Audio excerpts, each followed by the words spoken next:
शुक्रवार गंजाम जिला सानखेमुंडी ब्लॉक अंतर्गत मलाभंजाठारे थिबा गोशालार वार्षिक उत्सव धूमधाम रे पालित हो जायछि। एही कार्यक्रम रे बहु साधु सन्थ अंशग्रहण करी प्रतिटी जीवन रे गोमातांकर रहितबा अवदान को चित्रण करबा सहित विभिन्न भारतीय धर्म संस्कृति रे गो महिमा और गो उपासनार किभଳି महत्व रहिछि ताहाको व्याख्या करथिले। एठारे आज गोपाष्टमी सेलिब्रेशन होछि त हम से सेलिब्रेशन में भाग नेछु। जो गाय मान को सुरक्षा हेतु ए सेलिब्रेशन करा जाउछि।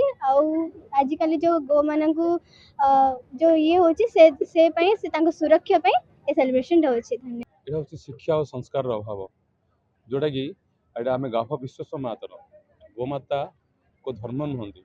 गोमाता होछि गोटे गाफ विश्व मातर। गोमाता होछि जिन भागवत कहछि सतटा माँ जन्मदाता माँ ब्राह्मण पत्नी माँ निज पत्नी माँ आमर भूदेवी गोमाता से श्रेष्ठ होती। आज कार्यक्रम तो गोमाता आनंद वर्धन करा जाए। गोपाष्टमी गोष्ठाष्टमी आम ओडिशा रे कहती, गोपाष्टमी वृंदावन रे कहती। गोपाष्टमी आ गोष्ठाष्टमी दीटाक बहुत किसी डिफरेंस नाई। गोष्ठाष्टमी रे नंद महाराज सबू गोप मान को लेकिरी कृष्ण गोचारण जाउथले। गोपाष्टमी रे सबू गोप मान को लेकिरी गोचारण से दीटाकर मीनिंग सेम। एसहित विभिन्न सांस्कृतिक कार्यक्रम माध्यम छात्र छात्री माने गोमातांकर सुरक्षा पई अति सुंदर नृत्य परिवेषण करने सहित सचेतनतार वार्ता प्रदान करुवा देखा मिलता। विश्वास रही जे गो पालन द्वारा घर को केबे विपत्ति आसे नहीं कि अभाव देखा दिए नहीं। तेणु गोमाता को गो संपद बोली कहा जाए। गोमाता मिलुवा क्षीर दही छेना लहुणी आम जेतिकी जीवन रक्षाकारी एमानंको ठारू मिलुवा गोमूत्र और गोबर समग्र मानव जाति पई सेतिकी मूल्यवान। एडी गोशाला हजार हजार गाय मान सुरक्षा चली। हजार हजार लोग जो माने गाय को पालुछंती से माने गोमाता को याड सा छाड़ी से माने को मरम मुखरे पकई दउचंती। सेतमे मु तांका सचेतन करछि गोमाता को मर मुख रक्षा करंतु। एठी गोष्टमी बहुत भल से पालन करा जाउछि।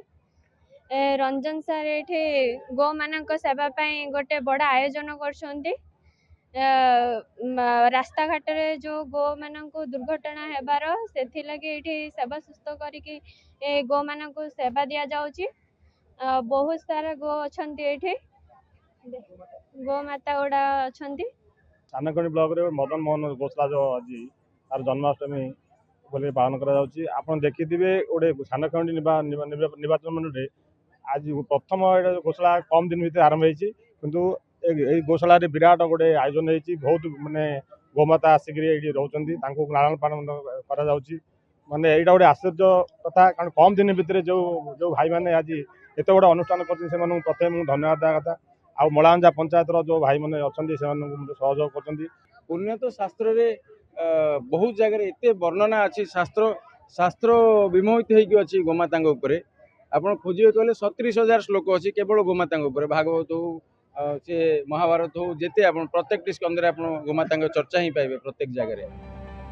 एही गोपाष्टमी कार्यक्रम आयोजन करितबा कर्मकर्ता माने 10,000 रु ऊर्ध्व गोमातांको पई जो गोशाला निर्माण करी सेमानको मृत्यु मुखर उद्धार करी पुनर्जीवन प्रदान करुछन्ति ताहाको समस्ते प्रशंसा करिछन्ति। ब्रह्मपुर संजय विश्वालଙ୍କ रिपोर्ट खबर ओडिशा।